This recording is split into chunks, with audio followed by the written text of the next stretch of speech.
আমরা সবাইকে বলেছি যে এবং ক্যাটাগরিক্যালি যে প্রবলেমটা কোথায় এবং সলভটা কোথায়। আপনারাও আমি মনে করি যে যারা সাংবাদিক নেতৃবৃন্দ আছেন তাদেরও আরো বেশি ইন্টারাকশন করা উচিত, এবং যারা সিভিল সোসাইটি নেতৃবৃন্দ আছেন, পলিটিক্যাল পার্টিজ আছেন, তাদের সরাসরি আমার মনে হয় যে বিভিন্ন ইস্যুতে ক্যাটাগরিক্যালি যেই প্রবলেমগুলি আপনারা মনে করছেন সেগুলি পাবলিকলি তো বললেন, কিন্তু প্রাইভেটলিও আপনারা আমার মনে হয় চিফ অ্যাডভাইজার থেকে শুরু করে ওনারা কিন্তু খুব বেশি যেমন কঠিন না যে ওনাদের অ্যাক্সেস পাওয়া যায় না বা বলা যায় না, আমি অন্তত এটা মনে করি না।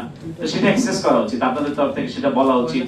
এতদিন আপনাদের যে প্রায় 266 জন সাংবাদিক আহত হয়েছেন তাদের ডাটাবেজ আপনাদের থাকা উচিত, কে কোথায় নিহত হচ্ছে সেটা একটা থাকা উচিত, তাদের পরিবার কিভাবে চলছে।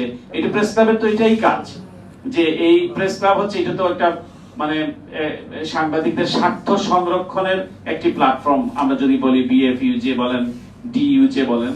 সুতরাং এটিও মানে জবের বার্গেনিং এর পাশাপাশি সাংবাদিকরা যেখানে যেখানে আক্রান্ত হচ্ছেন তাদের স্বার্থকে সংরক্ষণ করা, কেবল নিজের স্বার্থ নয়, নিজে একটা বড় পত্রিকার সম্পাদক হলাম অথবা ভালো একটা কিছু করলাম, প্রত্যেকের স্বার্থ সংরক্ষণ করা। সবাই যদি আগায় তাহলেই সমাজ এগোবে। আমি হয়তো একটি বড় জায়গায় থাকলাম কিন্তু আমার সমাজটা এগুলো না, আমার সহকর্মীটা ভালো থাকলো না, তাদের আমার এই ভালো থাকাটার কোনো অর্থ নেই। আমরা জানি অনেকেই বেকার হয়েছেন দীর্ঘ 15 বছর, যেটি এই সবুজ ভাই বলেছেন, আব্দুল্লাহ ভাই বলেছেন, শিকদার ভাই বলেছেন, অনেকেই বলেছেন, ইলিয়াস খান বলেছেন, মোরসালিন নোমানি, যে মানুষ তাদের এমনও আমি শুনেছি, আমি যখন ওইখানে ছিলাম অনেকের সঙ্গে আমাদের যোগাযোগ হতো, সেখানেও আমরা ছোট পরিসরে আমরা একটু উপহার দেওয়ার চেষ্টা করতাম, বিশেষ করে ঈদের সময়। তো আমরা দেখতাম যে অনেকে ঈদের সেমাই কেনা পর্যন্ত অন্তত নামি দামি সাংবাদিক ছিলেন, কিন্তু ঈদের কেনাকাটা করার মতো সামর্থ্য তাদের ছিল না, চাকরি ছিল না, দীর্ঘকাল তাদের চাকরি নাই।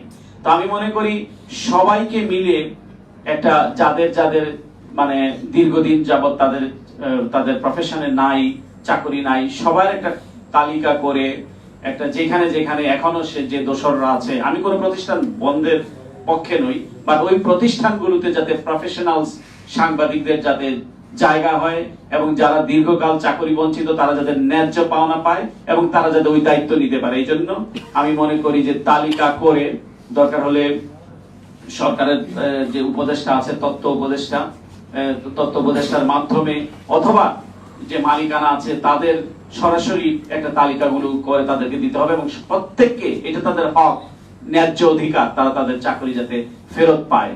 এবং যে সমস্ত প্রতিষ্ঠানগুলি বন্ধ আছে দীর্ঘদিন যাবত, সেই প্রতিষ্ঠানগুলো যাতে দ্রুত চালু হয় এবং সেখানে যাতে কোনো আমলাতান্ত্রিক জটিলতার মধ্যে যাতে এই প্রতিষ্ঠানগুলো না পড়ে সেদিকেও খেয়াল রাখতে হবে। তো আমি মনে করি যে যাদের কন্ট্রিবিউশনে আমরা এই মুক্ত বাতাসে নিঃশ্বাস নিতে পারছি, এখনো আমাদের পুরোপুরি মুক্ত ভাবলে চলবে না, কারণ আমাদের বিরুদ্ধে নানা ধরনের দেশি এবং বিদেশি, প্রতিবেশী এবং অভ্যন্তরীণ অনেক ধরনের ষড়যন্ত্র চলছে।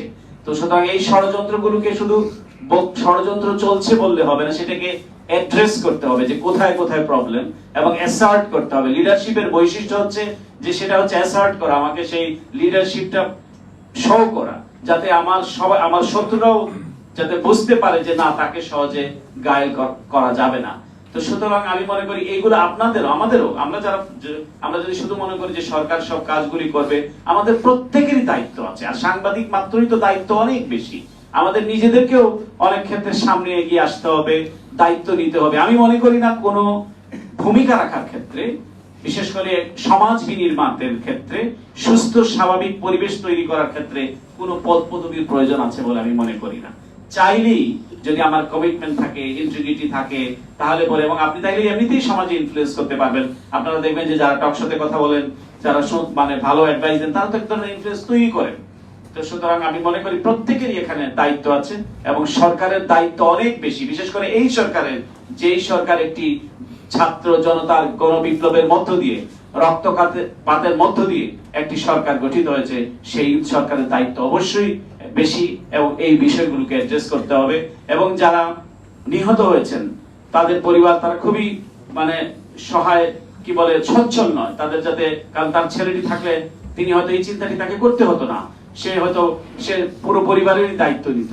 সুতরাং এখন রাষ্ট্রের উচিত এই পরিবারগুলোর দায়িত্ব নেওয়া, এবং এখনো যারা কাতরাচ্ছে, আমি কালকেও বলেছি সম্ভব হলে তাদেরকে উন্নত চিকিৎসার জন্য, কারণ যেহেতু আমাদের লিমিটেশনস আছে এবং তাদের কারণেই আমাদের আজকের এই স্বাধীনতা, এই স্বতন্ত্র বোধ প্রতিষ্ঠিত হয়েছে। সুতরাং তাদেরকে আমাদের মনে হয় সরকারি খরচে তাদের বিদেশে উন্নত চিকিৎসার জন্য প্রেরণ করা উচিত। এবং স্বাস্থ্য মন্ত্রণালয়ের উচিত, আমাকে একজন বলেছে যে তাকে সরকারি হাসপাতালে সে ছিল, সেখানেও নাকি তাকে পয়সা দিয়ে ওষুধ কিনতে হয়েছে। তো এই বাংলাদেশে এটি সহ্য করা হবে না যে সে রক্ত দিয়েছে, গুলি খেয়েছে আপনার অধিকার প্রতিষ্ঠা করার জন্য, আর তাকে আবার পয়সা দিয়ে ইনজেকশন কিনতে হবে, তারপর দাঁড়ে দাঁড়িয়ে ঘুরে। এটি কিন্তু কাঙ্ক্ষিত না, এটি হওয়া উচিত না। তো যাই হোক, এই বলে সবাইকে ধন্যবাদ জানিয়ে এবং লাভ শেয়ার বিডি যারা এখানে এসেছেন তারা আরো এই কাজে আরো সম্পৃক্ত হবেন। এবং আমরা এই কল্যাণ ট্রাস্টের কথা আমরা আব্দুল্লাহ ভাই বলেছেন, এটির সঙ্গে আরো কিভাবে সম্পৃক্ত হওয়া যায় এবং আমাদের যে যারা সহায় সম্বলহীন যারা আমাদের কর্মী আছেন তাদেরকে আরো বেশি কিভাবে, এবং এই আন্দোলনে যারা হতাহত হয়েছেন তাদেরকে সহযোগিতার ক্ষেত্র আরো যাতে প্রসারিত হয় সেই আশাবাদ ব্যক্ত করে এবং সকলকে আন্তরিক ধন্যবাদ জানিয়ে আমার কথা